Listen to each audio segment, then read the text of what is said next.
tous. Attention à la panne si vous prenez la route ce week-end.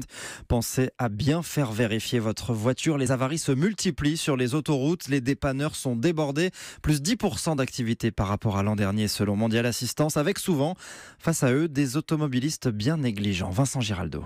Avec son camion rouge, cela fait 33 étés que Christian dépanne les routes d'Île-de-France. Et il le sait dès ce soir 18h et dès la sortie de Paris, il va encore croiser des automobilistes négligents. Au péage de Saint-Arnaud, la bougie avait traversé le capot, c'est-à-dire qu'il avait changé ses bougies, mais il les a pas serrées. Des vacanciers qui s'improvisent garagistes juste avant de prendre la route, c'est un grand classique. En une seule journée de départ en vacances, la société de Christian effectue jusqu'à 800 interventions. Souvent, bêtement, c'est le niveau d'huile qui pose problème.